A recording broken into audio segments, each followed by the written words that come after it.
Hey guys, and welcome sa Yes, sir. another review namin. So again, kasama ko si Frank. Teka, maaraw eh. Kasama ko si Frank and kung maalala nyo, dati nasa Honda siya. Ngayon, meron tayo din na drive na kotse ngayon pero hindi Honda. Thanks to him. Nakita nyo sa damit niya, kulay blue. So, it's a Subaru. Kaya now, test drive tayo ng WRX na anong year model to bro? 2024. 2024 WRX Wagon. wagon. So, wagon, touring, whatever you call it, yun siya. So, ano bang napansin mo dito, Frank, sa WRX wagon? Kasi it's been a while. Last time na merong nilabas na WRX or Impreza wagon back then, panahon pa yata ng ng Bug Eye, Blob Eye, ganun. Tapos, naging STI, yung sedan, Hawkeye, walang wagon eh.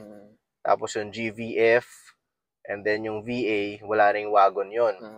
Pero merong kamukha yun, the Levorg, pero face out na. So right now, Ito na yung WRX wagon. So ano yung mga pinaka parang favorite features mo dito bro sa auto? Personally sa akin, yung front fashion niya, yung itsura ng harapan talaga. So, medyo into JDM cars tayo, no? So, very Haponesa yung itsura.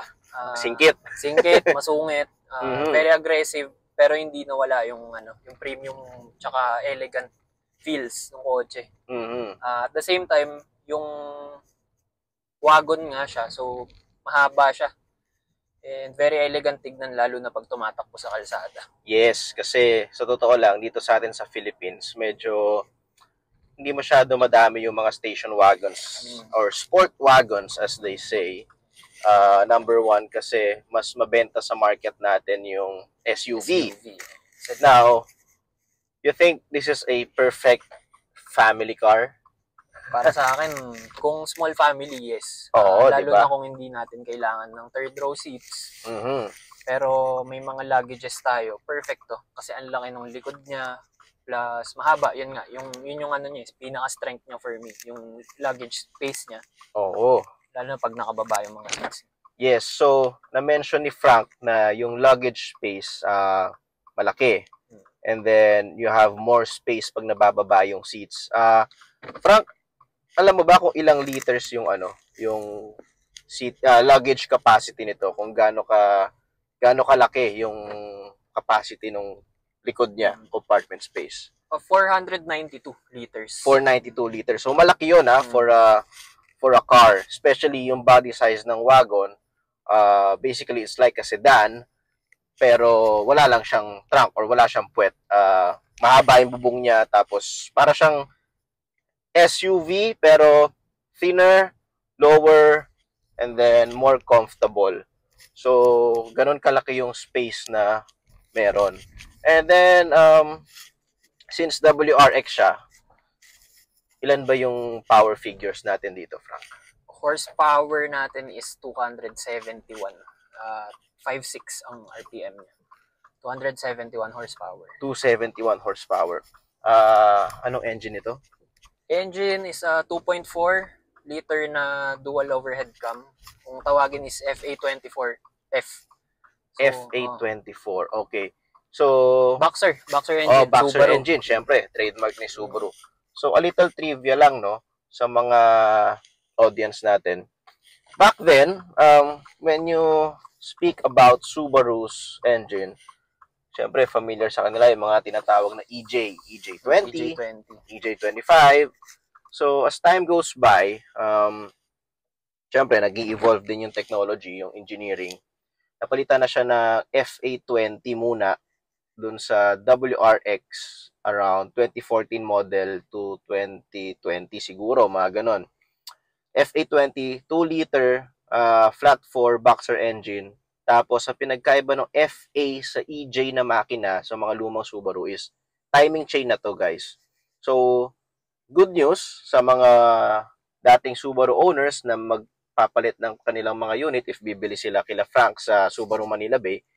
Medyo wala na yung maintenance sa isipin natin na, I need to change the timing belt every 80,000 km or 5 years. So, wala na. Timing chain na yan, mga FA engines.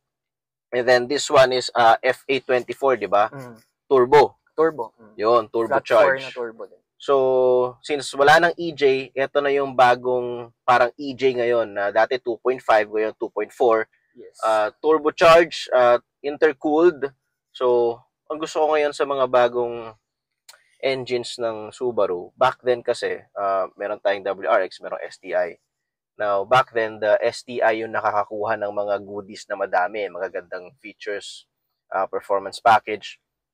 Napansin ko sa engine bay nito, malaki yung intercooler niya. Almost the same size ng intercooler ng STI, the previous generation. Before kasi pag sinabing WRX, medyo mas maiksi ng konti or mas smaller yung intercooler. So ngayon ito, almost the same size ng STI. So parang merong STI, I mean performance na nandun sa dugo niya. So hindi siya yung parang normal na kotse lang. So may pedigree itong bagong WRX. Apple CarPlay meron, di ba? Yes, Apple CarPlay meron, Android Auto meron din siya. Then the usual syempre yung Bluetooth natin, USB and AUX connectivity sa mga phones natin. Okay. Yung mga ports naman siya dito. Oo. One thing I like about the WRX wagon is the gauge cluster. So medyo modern na yung feel na meron touch pa rin ng classic. Kasi we still have the analog gauges, which is for me very important. Kasi honestly, medyo boring tumingin sa full digital screen eh.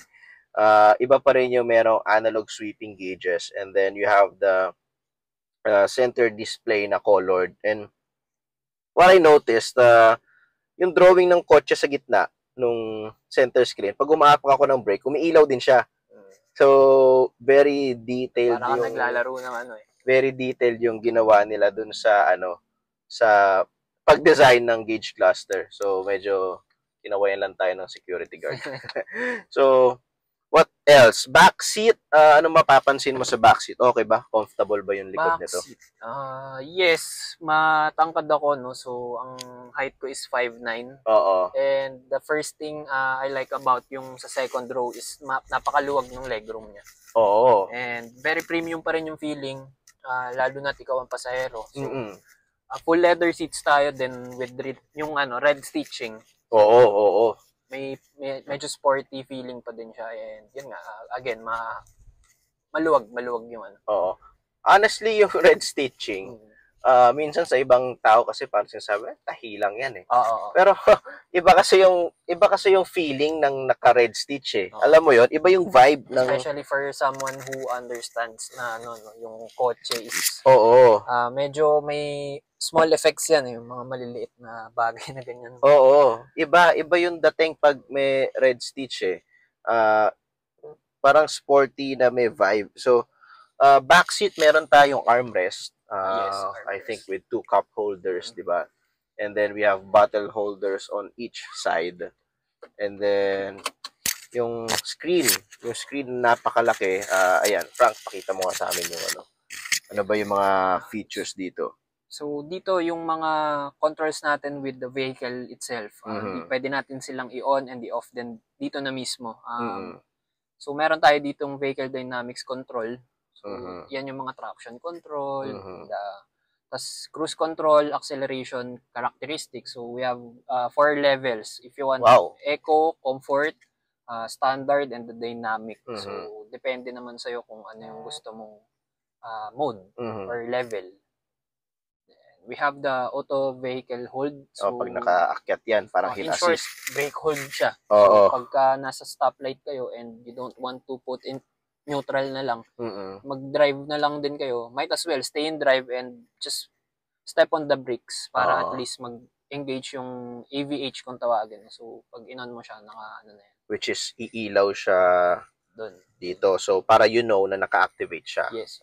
Tsaka, yun. So, we also have steering responsive headlights. So, yun yung, in layman's terms, sumusunod yung headlights mo when you steer. Yes, oo. Pag you turn left, yung headlight lumiliko din to the left.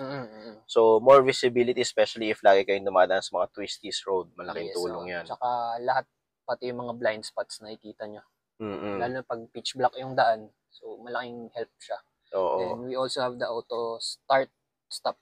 So, parang sa idle, time, na pag naka-idle, namamatay siya. To save fuel. Yes.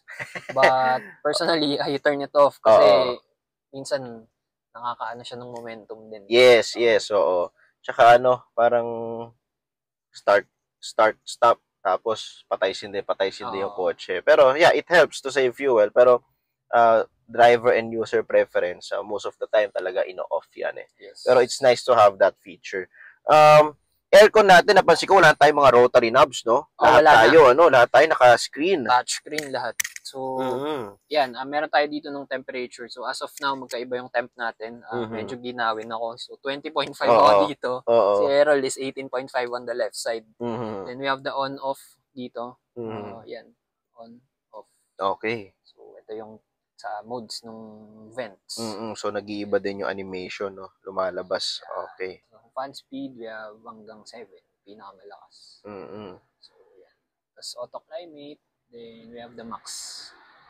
So, max cool, di ba? Pag nabilad yung kotse, pwede mo namang palamigin na. Yes. So, tapos we have the condenser yun sa AC mismo. Fan speed. And then we have the air condense sa likod, di ba? We have 2 aircon vents, and then underneath that is we have a parang USB charging port. So, yung mga bata, kids, friends, family natin sa likod, sila? Nakakapag-charge sila ng mga device nila at the same time. Yeah, tama, malamig. And then, syempre, with the cup holders, yung mga drinks nila sa biyahe, ayan, so, yes. Secure, kasi medyo tong kotse na to, medyo agile sa totoo lang, tong kotse na to. Kung naka-drive na kayo before ng mga WRX, STI, hindi sila yung tinatawag na ordinary sedan. They call the sports sedan kasi, the power, the handling, especially it has different modes, diba? Ano yung 3 modes natin dito? Meron tayo nung intelligent drive. Okay. Meron tayo nung sport intelligent and we have the sport sharp. Kaya if mapapansin nyo sa mga may SI drive, meron yan sa screen nyo, even sa mga previous generation, STI, WRX, meron yan sa screen nyo na parang graph. If familiar kayo sa dyno graph, so mapapansin nyo yung intelligence, yung intelligence parang siya, parang smooth yung flow ng power. Ibig sabihin smooth and nandiyan yung power responsive. And then the sport sharp medyo mas parang incline, tapos peak power, and then the SI drive sport sharp na parang boom power all the way, na parang mas, in other words, mas walang hiya yung auto pag nasa sport sharp. So since this is a family car, intelligent mode ka lang pag nandyan yung anak mo. Pag kayong dalawa ng asawa mo, naka-sport ka lang. Chill drive. Tapos pag ikaw lang mag-isa, sport sharp all the way. Kasi syempre, paddle shifters tayo. Kita nyo naman yung gauge cluster na yan. Speedometer 280. Hindi naman ilalagay ng manufacturer yan for nothing, di ba? Pero syempre, be responsible drivers, di ba? Do it on the track. Which is, this car is, you think, track ready or not? For me, yes. Diba? Out of the box, track ready siya. Suspension is good. I'd say the suspension is a little bit on a firmer side. But, syempre, kaya mo to binibili because you wanna have some fun while being practical, diba? If you want comfort, anong mga kotse ng Subaru yung komportable natin? Comfort, actually lahat naman, no? But on the practical side, we have the Subaru Crosstrek. Yun. We have also the, syempre, Subaru Forester. Yun. Then, for a full-size SUV, mas malalaking SUV natin is we have the Subaru Evoltis. Yun, Evoltis. Yun. Diba? Then, meron ding, for the sportier side, we have, syempre, yung BRZ. We have the Subaru BRZ. And the WRX sedan. Yes, the WRX sedan, which is yung kapatid nito. Ngayon, if parang gusto niya ng more on relax, na parang, hindi ako racing, pwede kayo mag-Evoltis. Yes. Which is a bigger SUV that has all these features, mostly, probably, yes, di ba? Pero bigger siya, taller, bigger wheels, talagang 7-seater SUV talaga siya. This one kasi, it's like a sedan, but with the bigger packaging. Parang ganon. So, kunyari, meron kayong coaching sedan, tapos parang you have a growing family, pwede na kayo magganito. Na you don't need you don't need a third row seat, pero you need more space. Dito pumapasok yung category ng wagon. So, napag-usapan natin, Frank, yung wheels. Ano bang gulong nito? Anong size? Wheels is 225/45. The circumference 18-inch. So, 18-inch. Machine So, finish. 18-inch rims na kayo, no? 18-inch rims na. Very sporty. And ang isa ko pang nagustuhan dito, meron siyang memory seats. So, you have the two settings, 1 and 2. Now, ano yung memory seat? Since power seat to, di ba? Yes. Yung sa'yo ba, power seat, passenger side? Hindi. Ano lang siya. Okay, so manual passenger seat. Tama, manual passenger seat. So, the driver seat is powered. You have the 10-way. 10-way to. So, ano yung 10-way? So, you have the forward, backward, up, down, front, and rear, and then the tilt ng sandalan, and then you have the lumbar support, which is yung sa likod nyo, parang mayroong cushion na umaangat dyan. So, 10-way. Mayroong 2-step na memory seat, which is, para kunyari, dalawa kayo nagdadrive ng auto. Ikaw, tsaka yung wife mo, or ikaw, or yung kaibigan mo, ikaw, yung kapatid mo. Hindi na kayo yung tipong after gamitin ng isa, kakapain nyo na naman yung pwesto ng upuan. So, you have the memory seat 1, memory seat 2, na pag sakay nyo sa kotse, kahit na nakaibang position yung upuan, pindutin mo lang, automatic pupunta yun dun sa set na memory seat na in-adjust nyo, which is very convenient and time saving, not time consuming, time saving. And then not all the cars meron ito, di ba? So, pag-usapan naman natin yung safety. Ano ba yung mga safety features natin dito, bro? Syempre yung ating improved 4.0 eyesight. So, ang pinaka-purpose niya is for driving assistance. So, we have the adaptive cruise control, we have yung lane keep assist niya, then yung steering assist na para ang pinaka-purpose niya talaga is to keep you on your lane, plus pag nag-steer na, ibabalik niya yung kotse sa lane. Okay. So, and most importantly yung yung pre-collision braking. So, to avoid accidents lang din talaga. Pero let's put into our mind na yung preno is dapat lagi din tayong ready. So, driver assistance lang talaga siya. Na wag natin i-depende yung safety natin sa kotse, di ba? Kailangan, kahit na merong tayong mga ganong features, pa rin tayo? Mindful pa rin tayo. And then, airbags, ilan? 7 airbags. 7 airbags. We have front, passenger, yung sa knee, side curtain, tapos yung sa seat cushion. So, safe talaga. And additional to add it lang, no, yung Subaru Global Platform. Okay, ano yun? So, that's yung yung body type mismo ng kotse or yung the whole chassis and yung pillars, mas rigid siya. So, that's to avoid yung crumpling ng mismong kotse.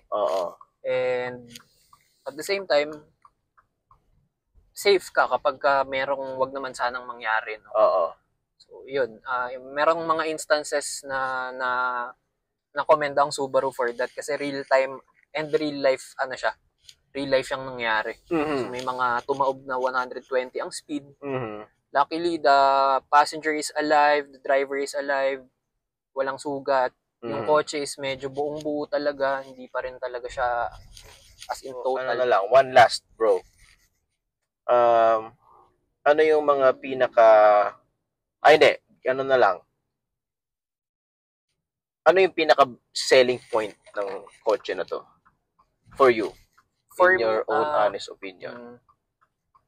Me, personally, given that mahilig din ako sa kotse, no? So, para sa akin, very niche ang market namin dito. But, if someone would buy this, alam mong gusto talaga nila yung binibili nila. Not because binenta namin or sinabi namin na, alam mo naman yung mga, syempre, selling points ng kotse is, lagi naman nating ihain yan. But I think effortlessly, itong coaching to is, it will sell itself to those who like wagons. Ayun, for me, exterior-wise, yung forma, the aesthetics, tapos yung yun nga, yung STI blood is still there. The power, then yung syempre ang pinaka important doon is yung purpose niya pa rin as a family car is nandun. Oo. So I think all walks of life kung tawagin, parang andun lahat. Oo. So napag-usapan kanina kung track ready, if you're into weekend track days, pwede mo rin siyang dalhin doon. Then Monday pasok ka, dalhin mo din to. So it's all in one car for me. At the same time nandun yung forma, nandun yung elegance, premium feeling andun din. So for the price hindi siya masama para sa akin. So na-drive ko rin siya kanina, no. So ayun. For me, okay siya. Okay na kotse. So ayun guys. So ano year model to? 2024. 2024 Subaru WRX wagon. So, okay guys, comment down below kung ano yung mga gusto nyong feature ng kotse na to. If meron kayong ayaw, comment down below also. But, yeah, this is available available yan sa lahat ng dealership ng Subarus nationwide. But, of course, if you want a great deal, ayan, nandyan si Frank. Subaru Manila Bay. Oo, Subaru Manila Bay. Dito lang yan, malapit sa may DFA and SNR. Lalagyan natin yung details niya. You can inquire to him or kung di kayo bibili, kung gusto nyo lang ng makaalam ng information tungkol sa auto, any ano naman. Message him sa Facebook page niya. Meron siya. Yan. And then if you want other Subaru cars as well, BRZ, WRX Sedan, Evoltis, Crosstrek, Outback, Forester. May bago Forester ba kayo? Forester, variant lang, yung GT Wild. Oo, yung variant na GT Wild, di ba? So, yan, if any Subaru cars, kontakin nyo lang this guy and tutulungan kayo niyan makapili ng best Subaru for your lifestyle.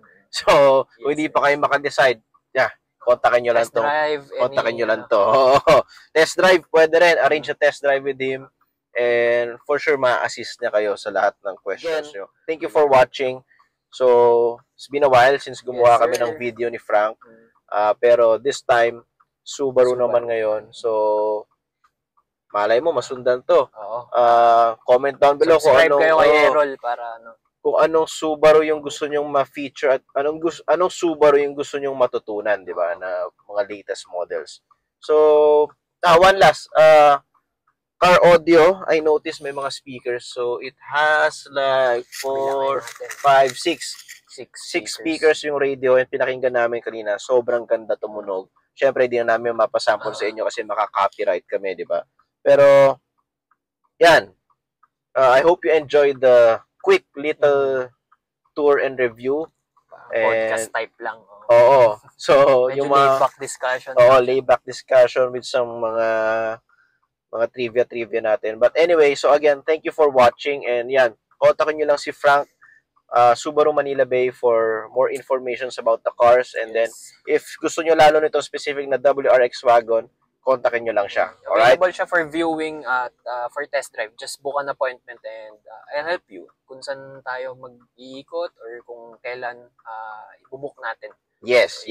So, Subaru Manila Bay siya. Huwag nyo kakalimutan. Subaru Manila Bay. Alright? Alright. Thank you. Peace. Yes, sir.